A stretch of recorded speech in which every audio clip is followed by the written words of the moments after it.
Assalamualaikum warahmatullahi wabarakatuh.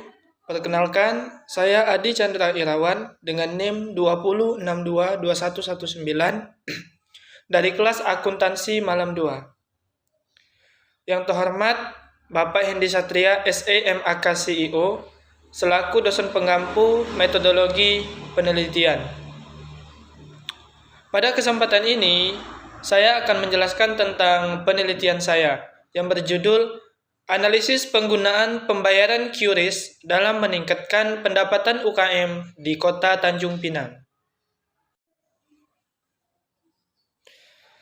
Adapun topik pembahasan pada penelitian saya kali ini yaitu yang pertama latar belakang, yang kedua tujuan dan kegunaan, yang ketiga tinjauan pustaka, dan yang keempat metodologi penelitian. Latar belakang. Zaman modern ditandai dengan berkembangnya media sosial sebagai sarana interaksi dan transaksi. Dalam proses transaksi, sistem pembayaran tradisional sudah diganti dengan transaksi online. Sistem bisnis seperti UKM sudah mulai, bahkan banyak yang telah mengadopsi pembayaran berbasis kode QR sebagai metode pembayaran. Masyarakat atau pelaku UKM yang belum menggunakan QRIS untuk transaksi pembayarannya mungkin karena belum memahami QR secara detail. Pembayaran dengan QRIS adalah sistem pembayaran digital dengan mobile banking. Bank Indonesia menyebut bahwa QRIS 2020 sebagai inovasi baru dalam pembayaran digital sehingga sangat relevan pada praktis, serta mendorong UKM untuk menggunakan QRIS sebagai payment channel. Alasan Bank Indonesia mengembangkan banyak kode QR untuk perdagangan UKM terletak pada banyaknya kode QR yang harus disediakan oleh banyak penyedia jasa sistem pembayaran atau penerbit. Karena UKM memiliki peran penting dalam perekonomian Indonesia, saat ini UKM merupakan alternatif pekerjaan baru untuk mengurangi pengangguran di Kota Tanjung Pinang. UKM adalah usaha dengan pemilik dan pengelola yang sama, diberdayakan oleh kepemilikan perseorangan atau sekelompok pemegang saham kecil.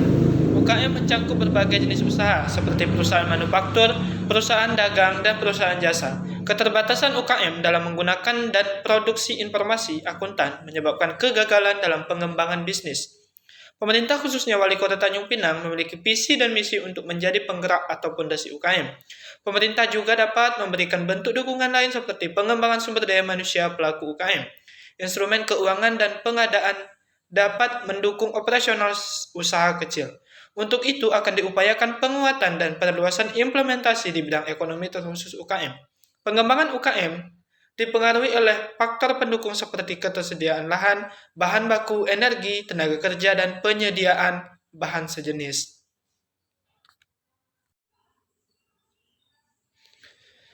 Adapun tujuan dari penelitian ini yaitu menggali pemahaman UKM dalam sistem pembayaran publik menggunakan QRIS di Kota Tanjung Pinang. Yang kedua, sadar akan perkembangan teknologi dan sistem digitalisasi untuk menuntut setiap orang untuk dapat menggunakannya karena kemudahan dan pemahaman baru dalam belajar. Yang ketiga, pembayaran dilakukan untuk menghasilkan pendapatan dengan cara yang nyaman, sederhana, dan aman bagi masyarakat dan UKM. Adapun kegunaannya bagi ilmiah diharapkan dapat memperkaya pengetahuan dan pemahaman tentang implementasi sistem pembayaran standar Indonesia dengan QRIS pada UKM dan bermanfaat bagi pihak lain. Kemudian bagi praktisi, yaitu bagi penulis, dapat menambah pengetahuan dan wawasan penulis tentang peran pembayaran QRIS bagi UKM. Yang kedua, bagi pelaku UKM, dapat menjadi sumber pemahaman bagi UKM tentang perkembangan teknologi digital dan transaksi pembayaran. Tinjauan pustaka, teori stakeholder. Teori ini adalah cara untuk memahami bagaimana bisnis bekerja. Artinya orang atau kelompok berbeda dengan peduli dengan bisnis dapat saling mempengaruhi. Yang kedua, uang elektronik adalah alat pembayaran elektronik yang diperoleh dari cara deposit, baik secara langsung maupun melalui penerbit atau pendebitan di kredit. Pendapatan. Kusnadi 2000 menyatakan bahwa pendapatan yang juga biasa disebut dengan penghasilan diartikan sebagai peningkatan aset yang terjadi akibat penjualan produk atau layanan kepada orang lain yang tidak melibatkan kontribusi modal dan investor. faktor-faktor pendapatan seperti investasi, SDM, dan biaya penjualan. Kemudian sumber dana pendapatan yaitu penghasilan sektor formal, penghasilan sektor informal, dan penghasilan bisnis internasional.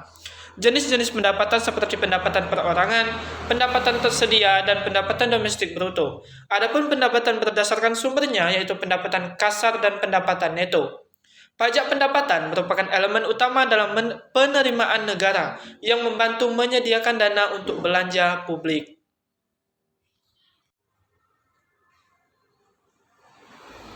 Usaha kecil dan menengah merupakan jenis pemasaran UKM yang melalui video pemasaran, sosial media, dan berkirim kabar atau berkirim pesan. Adapun kerangka pemikiran pada penelitian ini yaitu di mana dalam hal ini adanya pendapatan sebagai X1, QRIS sebagai X2, dan UKM sebagai Y. Dengan penggunaan pembayaran QRIS, pelaku UKM yang terlibat di dalamnya adalah pihak penjual atau jasa dan pihak pemakai serta beberapa aplikasi yang digunakan seperti aplikasi digital GoPay, aplikasi Dana, OPPO, dan e-mobile banking. Hipotesis.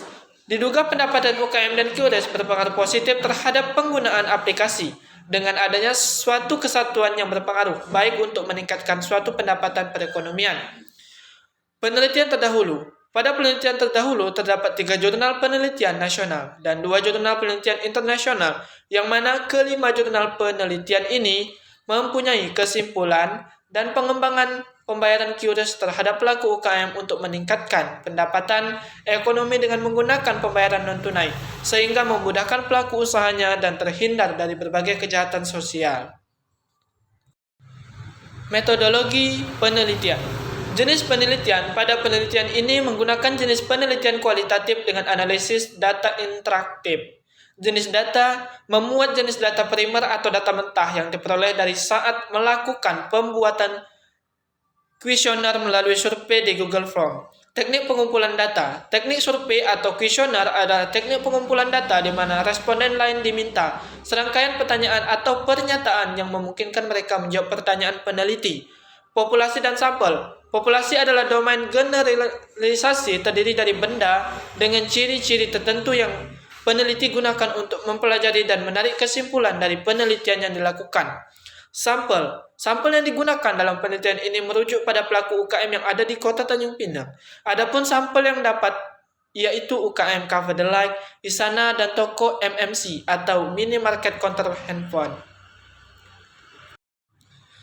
Adapun operasional variabel yaitu terdapat 3 variabel dalam penelitian ini, di mana masing-masing variabel memiliki definisi, indikator, dan skala pengukuran yang berbeda-beda. Teknik pengumpulan data diambil dari data kuesioner dengan pengumpulan jawaban oleh pelaku UKM berdasarkan survei pada Google Form yang telah diisi. Kemudian teknik analisis data menggunakan reduksi data, penyajian data, dan kesimpulan dari data yang telah didapat. Yang terakhir yaitu jenis jadwal penelitian. Jadwal penelitian berisikan penjadwalan peneliti untuk melakukan penelitian dan bimbingan supaya peneliti yang dibuat bisa menjadi lebih baik dan tidak ragu-ragu untuk dipublikasikan kepada pembaca.